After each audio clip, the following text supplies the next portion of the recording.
आज दुर्भाग्य का विषय है कि कुर्मी और एसटी इसको वर्सेस बना दिया जाता है, जबकि आप सभी जानते हैं कि अगर इस राज्य को अलग करने में पहला अगर दो कौम किसी का नाम आता है तो कुर्मी और एसटी का आता है।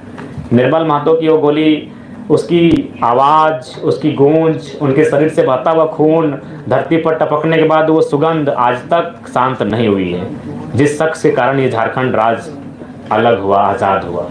तो आज ये भ्रम की स्थिति यह कह के बता दी जाती है कि रिजर्वेशन। सबसे पहली बात आपको जानना होगा, मैं आपको एकदम प्रैक्टिकली और लॉजिकली कहता हूँ। 1907 में टाटा की स्थापना होती है, बहुत भारी संख्या में ज़मीनों का अधिग्रहण होता है। उस जमीन अधिग्रहण में मैक्सिमम ज़मीनें कुर्मियों की होती है। उसके बाद अंग्रेज जैसे भी थे, अच्छे थे बुरे थे जो कहिए, लेकिन कुछ उनमें था बेहतर गुण। उन्होंने देखा कि अगर ऐसा चलता रहा तो ये गरीब भोले भाले लोगों की ज़मीन लोग लूट लेंगे। फिर वो 1908 में सीएनटी को प्रभावी रूप से लागू कर देते हैं और उसके बाद 1950 तक कुर्मियों की ज़मीन कोई नहीं लेता है। 1908 में जैसे सीएनटी लागू होता है, 1907 में एकदम बड़ी बेरहमी से टाटा जमीन लेती है। 1908 में सीएनटी लागू होता है, 1950 तक कोई नहीं लेता है। लेकिन फिर यही बात खलने लगती है उद्योगपतियों की कि अगर किसी का जमीन आपको लेना है तो उसको शेड्यूल से हटाना होगा, उसको नॉन शेड्यूल करना होगा, अनशेड्यूल करना होगा, तभी जमीन लेने में सुविधा होगी। और 1950 में शायद दिसंबर का महीना या सितंबर का महीना उन्हें विदाउट नोटिफिकेशन के जैसे ही बाहर किया जाता है, 1951 में लगभग 50 कुर्मी गांव विस्थापित कर दिए जाते हैं एक झटके में। नाम होता है सिंदरी, जिसको आज हर्ल के नाम से आप जानते हैं। दौर शुरू हो जाता है, दौर का नाम आप बोकारो पहुंच जाते हैं, उस दौर में आप चांडिल डैम पहुंच जाते हैं, उस दौर में आप कोणार्क डैम पहुंच जाते हैं, उस दौर में आप तमाम कोलियरी पहुंच जाते हैं। और आज भी अगर आप विस्थापन को जानना चाहते हैं तो आप बिना कुर्मी को जाने विस्थापन को नहीं जान सकते हैं। 1907, 1908, 1950 नोटिफिकेशन आउट होना, 1951 से सिंदरी प्लांट से ही तमाम एचईसी के भी अध्ययन कीजिएगा, कुर्मियों की जमीनें बहुत मात्रा में मिलेंगी। यानी एक बहुत बड़ी साजिश थी इनको शेड्यूल से हटाने की। अब देखिए विवाद ये होता है कि ये कौम अगर यहाँ एंट्री करती है तो इससे आदिवासी जो कौम अभी यहाँ है, अच्छा उसके बाद लोग तर्क देते हैं पहले 32 थे अब 36 हो गए, बाकी जो 4 हैं किन्हीं ने अपोज नहीं किया, लेकिन इनको लगता है कि नहीं ये थोड़ा सा आबादी में ज़्यादा है। तो मैंने बार बार कहा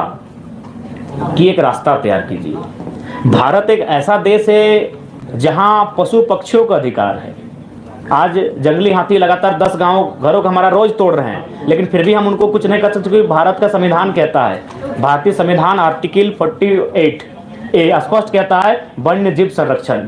तो जिस देश में जीव जंतुओं को जीने का अधिकार है, अगर ये कुर्मी कौम जो आज धराशायी होने को है, आज जिसने इस झारखंड को बनाने के लिए अपना सर्वस्व दे दिया, आज अगर वो एक अपनी पहचान मांग रहा है तो एक विकल्प का रास्ता तैयार कीजिए कि विवाद ना हो। इसीलिए मैंने जोर दिया कि 2016 से पहले ईडब्ल्यूएस नहीं था, एक नया कॉलम आया, देश ने स्वीकार किया, आप एक नया कॉलम लेकर आए, फार्मिंग ट्राइब्स, एग्रीकल्चर ट्राइब्स, कुछ भी नाम दीजिए, और एक नए कॉलम के साथ एक नया सुरक्षा उनको दीजिए, क्योंकि वो कौम खेतीहर है।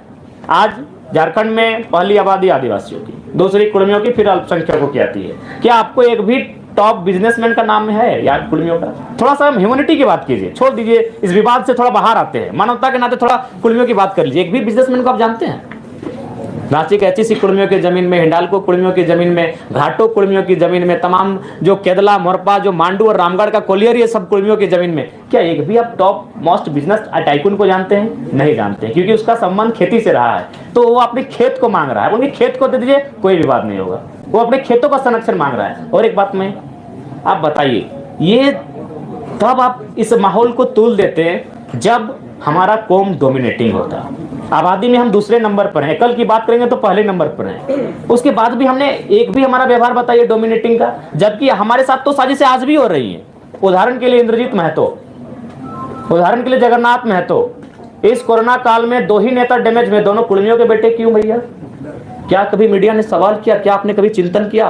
कसम खा के बोल रहे, इसके पीछे भी रीजन यही है कि कुर्मी के बेटे थे। हम तो साजिशों के शिकार आज भी हो रहे हैं। इसलिए आपसे हम पूरे राज्य से भी अनुरोध करेंगे कि ये जो जिस दृष्टि से आज हमें देखा जाता है उस दृष्टि से ना देखें। हम साजिशों के शिकार आज होते हैं। जगन्नाथ बाबू तो नहीं रहे, उनकी आत्मा को शांति मिले, इंद्रजीत बाबू स्वस्थ होकर वापस है, हम ये प्रार्थना करते हैं। और किस पे लगा रहे हैं? बहुत बड़ा आरोप। ये नहीं, आरोप हम किसी पे नहीं लगा, नहीं, साजिश है। किसने साजिश? साजिश है। आप उस पर टीम बनाए, टीम गठन करें, साजिशों का पर्दाफाश करें। सुधीर महतो डिप्टी सीएम रहते हैं, रसगुल्ला खाते हैं और मृत्यु को प्राप्त कर जाते हैं। विनोद बिहारी महतो झारखंड के पुरोधा महानायक ट्रेन में बैठकर जाते हैं संसद भवन, उनके शरीर का रंग नीला पड़ जाता है, लेकिन कोई जांच की मांग नहीं उठती है, उनके शरीर का पोस्टमार्टम तक नहीं किया जाता। आज उनका भाई जिंदा, उनका इंटरव्यू ले लीजिए, उनका शरीर का रंग चेंज हुआ था कि नहीं हुआ था। अरे हम आज भी साजिशों के साथ हैं भैया। अलग झारखंड के राज्य के समय तो जो कत्ल हुआ था वो हुआ ही था भैया। हम आज भी, इंद्रजीत महतो उसका प्रमाण है, उसका एक ही कसूर था, बेचारा कुर्मी का बेटा था। अगर वो नहीं होता तो इलाज भी होता तगड़ा और आज बहुत कम समय ठीक होके आ जाता। हालांकि हम अभी भी प्रार्थना करते हैं, आप भी प्रार्थना कीजिए वो ठीक होके आए। तो हमारे साथ भैया साजिश आज भी हो रही है। जब भी झारखंड का टॉप लीडर का मर्डर हुआ है तो याद रखिएगा वो कुर्मी का बेटा होता है। सांसद Sunil Mahato, central president of Jharkhand Mukti Morcha निर्मल महतो, कितने नाम गिनाए। तो इसलिए हम चाहते हैं कि हमारे कौम को लेकर जो दृष्टि बनाई जा रही है थोड़ा सा उसको पॉजिटिव बनाया जाए।